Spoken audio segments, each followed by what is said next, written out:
Bienvenue dans cet épisode numéro 21 dédié aux principes solides et notamment la lettre D, Dependency Inversion Principle. Laissez-moi tout d'abord vous rappeler ce que nous avons appris dans l'épisode précédent. Nous avons appris ce que signifiait le I, Interface Segregation Principle. Ce principe énonce qu'une classe ne doit pas dépendre de méthodes d'interface qu'elle n'utilise pas. Le symptôme de ce mauvais usage est lorsqu'une méthode throw une unsupported operation exception, ce qui signifie que la méthode que la classe est censée implémenter n'est tout simplement implémentée parce qu'elle n'a pas de sens pour cette classe. Il y a deux approches selon moi pour gérer ce problème d'interface segregation principle. La première est de privilégier des interfaces fonctionnelles dans lesquelles chaque interface va définir une et une seule méthode abstraite. De plus, cette approche permet d'utiliser la syntaxe des lambdas. La deuxième approche est de regrouper les méthodes en abstractions cohérentes. Comme dans l'exemple d'une map, nous avons la méthode put, get.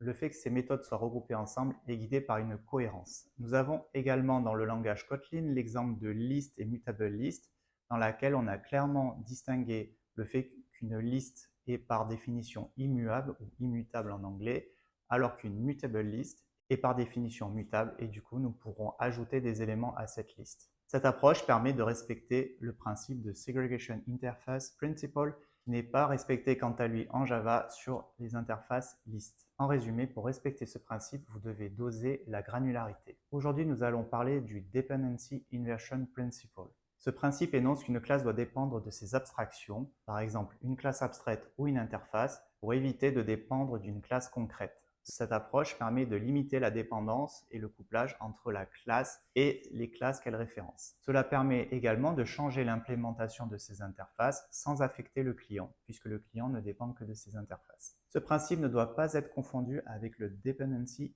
Injection Principle. Ce principe permet d'injecter et plus généralement de gérer le cycle de vie d'une classe, comme cela peut se faire avec un conteneur comme Spring. Nous avons abordé cette thématique dans l'épisode 13, Design Pattern Factory Abstract Factory, où nous expliquons comment un container peut injecter des classes et dans lequel nous avons expliqué comment un container gère le cycle de vie d'une classe, à savoir notamment son instantiation. Nous allons illustrer maintenant à travers des exemples de code comment ce principe de Dependency Inversion Principle fonctionne. Ici, nous avons un premier exemple assez simple où nous instancions une ArrayList et lorsque nous référençons l'ArrayList, nous la référençons par la classe concrète ArrayList au lieu de référencer cette ArrayList via une liste.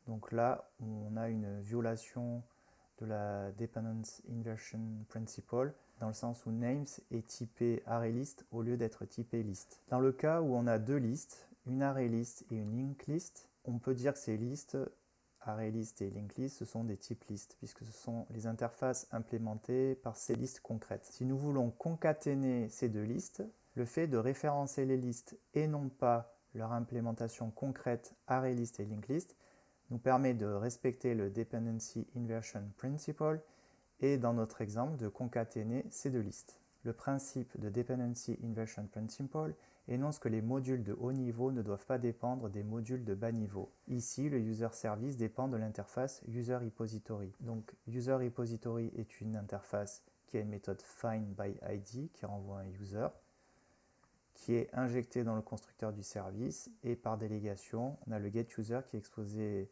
par le service avec une délégation. Mais ici, au lieu de référencer une implémentation concrète, on référence une interface pour respecter le Dependency Inversion Principle. Nous avons deux implémentations de User Repository.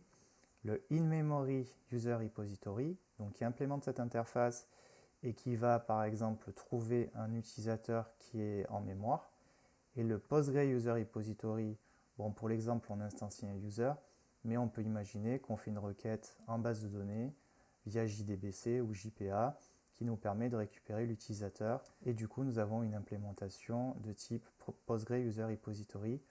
En tout cas, de la perspective du user service, nous référençons un user repository qui peut avoir plusieurs formes d'implémentation. Alors pourquoi souvent il y a une confusion entre Dependency Inversion Principle et Dependency Injection? Tout simplement parce que les concepts sont liés. Ici, nous avons un user repository qui est injecté dans le constructeur. Donc là, c'est de la Dependency injection, c'est de l'injection de dépendance. Mais ce qui traduit le Dependency Inversion Principle, c'est bien de référencer une interface ici. Nous, on veut juste que cette référence ici, ce soit une interface. Après, que ce soit une injection manuelle ou une injection par un conteneur de type Spring, ça relève de l'autre principe, Dependency Injection Principle, d'où la confusion entre les deux principes, bien que dans les cas pratiques, on voit bien que ces deux principes sont liés. Ici, on a une illustration du Dependency Inversion Principle juste au niveau du repository, c'est-à-dire que j'instancie un user repository que je référence par l'interface, mais sauf que la classe concrète qui est instanciée derrière, c'est une in-memory user repository. J'espère que cet épisode sur le Dependency Inversion Principle vous a plu. Si vous l'avez aimé, vous pouvez le partager, vous pouvez le liker. Vous pouvez également poser vos questions dans la rubrique des commentaires. Vous pouvez également suggérer des thèmes que vous souhaiteriez que nous abordions. Vous pouvez également vous abonner à la chaîne. Je vous dis merci et à bientôt.